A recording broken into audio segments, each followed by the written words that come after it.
कल हम सभी ने श्रवण किया था नंदरानी यशोदा और नंद बाबा के सौभाग्य की सराहना स्वयं भगवान शुकाचार्य कर रहे हैं। त्रय्याचोपनिषद्भिश्च सांख्य योगश्च सात्वतैः उपगीयमान माहात्म्यम हरिम सामान्यतात्मजम। और परीक्षित जी ने भी पूछा कि भगवान नंद बाबा और यशोदा ने ऐसा क्या किया था, इतना बड़ा सौभाग्य उन्हें सुलभ हो। नंदः किम अकरोद ब्रह्मन् श्रेय एवं महोदयम यशोदा च महाभागा पपौ यस्यास्तनम हरि। कल इन दिव्य प्रसंगों की चर्चा की गई थी। वस्तुतः जो दसम स्कंध है वह भागवत जी का हृदय है। दसम स्कंध का पूर्वार्ध ही हृदय माना गया है। और बार बार आपने कहा कि रास पंचाध्यायी आपका संदेश था, तो मैं उसी की भूमिका शुरू कर रहा हूँ कि जो रास है, रास कहते हैं रस को, और रस कहते हैं परमात्मा। परमात्मा जब हमारी आंखों के सामने किसी न किसी रूप में प्रकट होता है, नेत्रों के सामने प्रकट हो या कानों के सामने प्रकट हो, तो होगा क्या, उसका आस्वादन करते हैं। आस्वादन माने उसका टेस्ट किसी न किसी इंद्रिय माने साधन, इंद्रियों के द्वारा, ज्ञान इंद्रियों के द्वारा ही हो सकता है। ग्रहण उसे ज्ञान इंद्रियों से ही कर सकते हैं। बहुत सुंदर बात भगवान श्री रामभद्र को देखकर राजर्षि श्री जनक जी महाराज कहते हैं कि नयन विषय मोकहु भयउ सो समस्त सुखमूल। जो वेदांत वेद्य परमात्मा है, जिसे बड़े बड़े यतीन्द्र मुनिंद्र कविंद्र राजेंद्र सब कुछ त्याग करके जिसका चिंतन करते रहते हैं, और जो उनके चिंतन का विषय होता है, मनन का विषय होता है, निधिध्यासन का विषय होता है, वह परमात्मा मेरी आंखों का विषय हो गई। उसे मैं देखने का सौभाग्य प्राप्त कर रहा हूँ। नयन विषय मोकहु भयउ सो समस्त सुखमूल। तो परमात्मा जब हमारे सामने होता है तो वही वेदांत वेद्य परमात्मा, उसका रसण होने लगता है। रसण माने आस्वादन, टेस्ट, TASTE, TEST दूसरा टेस्ट हो जाएगा, है ना। TAST काफी टेस्टी, काफी टेस्टफुल है वो। एक महात्मा हमारे, पता नहीं उनका श्री विग्रह भाई नहीं, बड़े बुजुर्ग महात्मा थे, जूनागढ़ में रहते थे बेसिकली काशी के ही, लेकिन गुजरात में रहते थे। तो बोलते थे कि परमात्मा जो है या उसका भजन टेस्टफुल, वेल्थफुल और हेल्थफुल है। इस जमाने में तीनों की जरूरत है। स्पेशली पोस्ट कोविड एरा, इसमें जो है हेल्थफुल भी होना ही चाहिए। स्वाभाविक है कि जिसके पास ध्यान का, भजन का बल रहेगा, उसके स्वास्थ्य में गड़बड़ी नहीं आएगी। ये भी एक बात है। तो भगवान जब सामने आते हैं तो उनका टेस्ट होता है, अपने आप हो जाता है, स्वाद अपने आप सुलभ हो जाता है। फिर करना नहीं पड़ता। करना प्रयास तब तक करना है जब तक वो हमारे सम्मुख नहीं। इससे भी सुंदर बात सुंदर कांड में भगवान कहते हैं, सन्मुख होई जीव मोहि जबहि। जिस क्षण सम्मुख हो गया, बस प्रयास हमारा उनके सम्मुख होने का। कदाचित उनके आँखों के, उनके श्री चरणों के उस परिधि में, उस सीमा में हम पड़ गए, तो फिर हमें कुछ नहीं करना है, बाकी वो करते हैं। अपने आप वह स्वाद मिलने लगता है। तो उस स्वाद को जो देने वाला उनका स्वरूप है, उसी का नाम है रस। रस माने रस्यते आस्वाद्यते इति रसः। जिसका रसन आस्वादन किया जाता है, उसी का नाम है रस। दुनिया की ऐसी कोई चीज नहीं है जिसका रसन माने आस्वादन किया जाए। क्यों? आप आपत्ति करेंगे कि नहीं, दुनिया की भी वस्तुओं में टेस्ट है, स्वाद का अंतर आता है। नहीं, वो टेस्ट जो है, जिसको रसन या आस्वादन कहते हैं, वह है अनएंडिंग, वह अंतहीन है। जितना स्वाद उसका लेंगे उतनी ही उसमें लोलुपता और लालसा बढ़ती जाएगी। और वह कभी समाप्त नहीं होगा। दुनिया के किसी विषय को, किसी वस्तु को हम आप ले लें, लगातार उसका सेवन कर दिया तो थोड़े ही समयों में उससे अरुचि हो जाएगा, उसका स्वाद फिर उबने लगेगा, उबाऊ हो जाएगा। लेकिन जो भगवत रस है, जो ब्रह्म रस है, जो भगवत तत्व है, उसका एक बार रसन शुरू हो जाता है, एक बार आस्वादन शुरू हो जाता है तो वह समाप्त नहीं होता और दिनानुदिन क्षणानुक्षण उसमें हमारी रुचि, उसमें हमारी प्रवृत्ति बढ़ती जाती है। इसलिए तैतरीयोपनिषद में भगवती श्रुति कहती हैं रस्यते रसो वै सः। आचार्यों ने व्याख्या की रस्यते आस्वाद्यते इति रसः, रसो वै सः। वै माने निश्चित रूप से, सह माने वह ब्रह्म ही रस है। संसार में कुछ नहीं है, जो है वो उसके श्री चरणों में।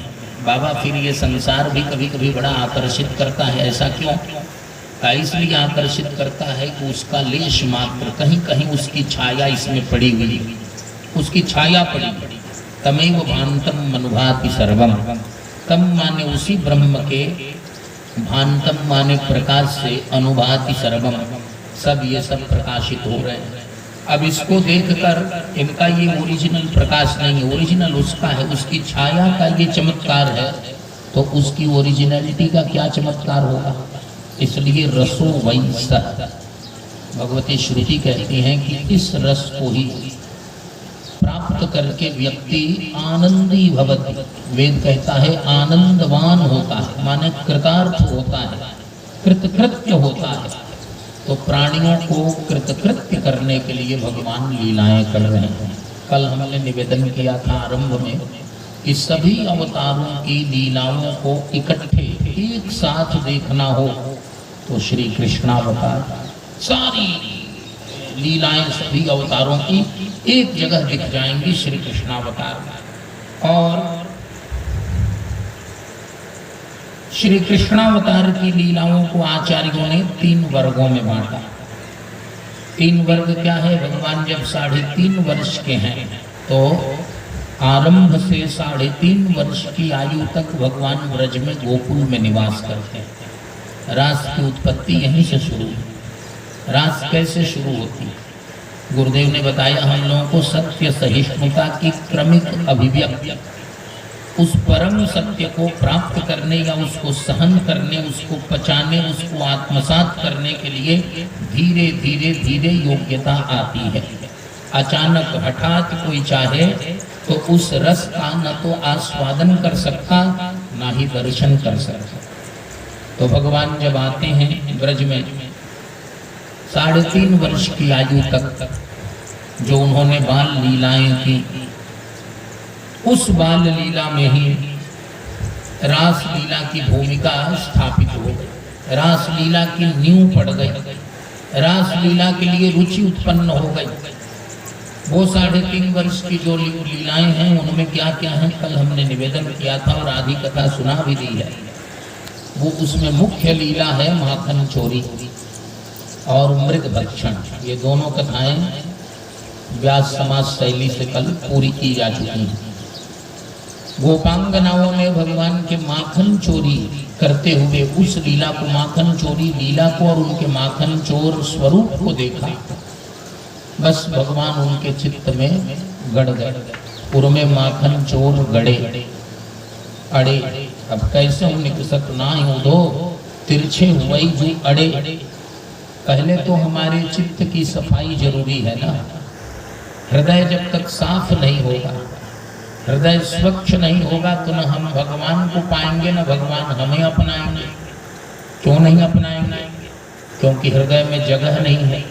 भगवान तो हृदय में ही बैठते हैं ना। जो आसन है, आसन यदि फूल है उस पर कोई पहले से ऑक्यूपेंट है, कोई व्यक्ति बैठा है तो दूसरा महापुरुष तो फिर निकल जाएगा, वहाँ खड़ा नहीं रहेगा ना।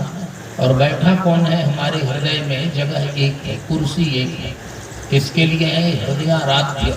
हमारे हृदय में हमारे आराध्य की मूर्ति है। हमारे माने हम सबके। ईश्वरः सर्वभूतानां हृद्देशे अर्जुन तिष्ठति।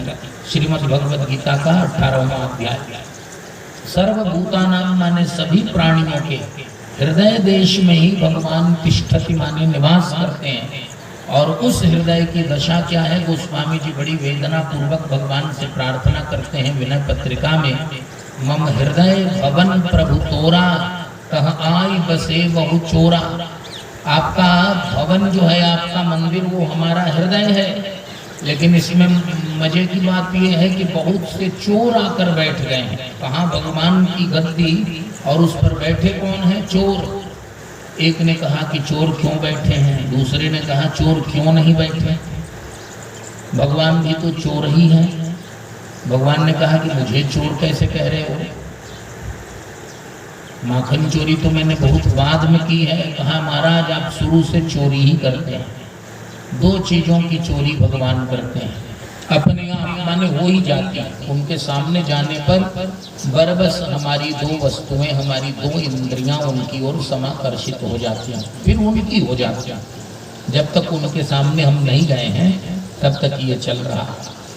उनके सामने एक बार हो, ये सब रास है, उनके सामने एक बार हो गए तो हमारा मन माने हमारा चित्त और हमारे नेत्र, हमारी आंखें और हमारा हृदय, ये फिर भगवान को यदि हमने देख लिया तो फिर दूसरी जगह ये नहीं जा सकते। इसलिए बड़ी मधुर बात मानस रामायण के बाल कांड में गोस्वामी जी कहते हैं, विश्व विलोचन चोर। भगवान श्री रामभद्र कौन है? कहा केवल एक दो लोगों के नहीं, विश्व विलोचन चोर, संपूर्ण विश्व के जितने प्राणी समुदाय हैं, संपूर्ण विश्व के विलोचन माने नेत्रों के ही चोर हैं। विश्व विलोचन चोर। भगवान हृदय की चोरी करते हैं, मन की चोरी करते हैं, मन माने हृदय, दोनों को यहाँ समानार्थक ही मानना है, और नेत्रों की चोरी करते हैं। तो भगवान श्री रामभद्र की लीला जो थी, उस लीला को श्री कृष्ण पूरी कर रहे हैं। प्रजे वसंतम नवनीत चौरम। मानस रामायण का उत्तरकांड, संत हृदय नवनीत समाना, कहा कबिन परि कहे न जाना। संतों का हृदय नवनीत के समान है। नवनीत माने माखन। नहीं महाराज, कुछ इसमें भी कम लग रहा है। क्यों? कहा संतों का हृदय माखन से भी बड़ा है। ऐसा क्यों? कहा माखन जो है वो अपने ताप से, उसके भीतर जब गर्मी होती है तो पिघल जाता है। निज परिताप द्रवई नवनीता, लेकिन संत द्रवई परताप पुनीता। जो पुनीत महात्मा है, जिनका हृदय अत्यंत निर्मल निश्चल निर्विकार है, वे अन्यों के ताप माने संकट को देखते हैं तो उनका हृदय पिघल जाता है, बहने लगता है। निज परिताप द्रवई नवनीता, संत द्रवई परताप पुनीता। व्रजे वसंतम नवनीत चौरम। भगवान ने कहा नवनीत की भी चोरी होगी, माखन की भी, और इसी के ब्याज से जो भक्तों के हृदय हैं, उस हृदय की भी चोरी होगी। हृदय की चोरी क्यों होगी? गोस्वामी जी ने प्रार्थना कर रखी। अब करहि नाथ बरजोरा। ये जब हम इनको यहाँ काम क्रोध मद लोभ सब मत्सर मात्सर्य इसी में बैठे हैं, हृदय पूरी तरह से घेर कर कब्जा कर लिया, कब्जा जमा लिया है। और जब इनको हटाने की बात कहते हैं, किसी भी इलीगल ऑक्यूपेंट में, देश में बहुत से बाहर के लोग भी रह रहे हैं, मजे की बात तो ये है कि उनको हटाएगा कौन? उनके पक्ष से उनको यहाँ रहने दिया जाए, इसके लिए सुप्रीम कोर्ट में PIL करने वाले भी लोग हैं। जो गलत, जो इलीगल एलिमेंट्स हैं, उनको भी यहाँ की परमानेंट सिटीजनशिप उनको दी जाए, या फिर उनको निश्चित रूप से यहाँ रहने दिया जाए, इसके लिए उनके पैरवीकार ऐसे भी लोग। तो अब करहि नाथ बरजोरा। एक बार कहते हैं कि भाई ये हृदय खाली कर दो, ये भगवान का मंदिर है, तो वे जोर जबरदस्ती पर उतारू हो जाते हैं। वो कहते हैं कि हम खाली नहीं करेंगे, खाली नहीं होने देंगे। भगवान ने कहा ठहरो, काम क्रोध इत्यादि को जीतने के लिए ही तो मैंने अवतार लिया है। लोग जीत लें, कैसे जीतें? कहा जब भगवान की कथा उनके हृदय में बैठने लगेगी तो काम क्रोध अपने ही भागने लगेंगे। काम क्रोध हमारे हृदय में, मद लोभ मत्सर मात्सर्य तभी तक बैठे हैं जब तक भगवान की कथा हमारे हृदय में विराजमान नहीं है। महाराज कथा भी, बहुत लोग कहते हैं कि कथा में नींद आने लगती है। क्या ऐसे नींद नहीं आती? नींद तो ऐसे भी आती है, कथा में ही आती है। ऐसा क्यों कहते हैं? इसका मतलब सुनने में आपकी रुचि नहीं है। कुछ लोग कहते हैं कि नींद आती है। एक महात्मा ने पूछा कि तुम्हें ऐसे नींद आती है कि नहीं आती? कहा बाबा ऐसे नींद नहीं आती। कहा तब तो ठीक है, कम से कम तुम अनिद्रा के रोगी हो, कथा में भी सोया करो, उतनी देर भी सोओगे तो ठीक रहेगा।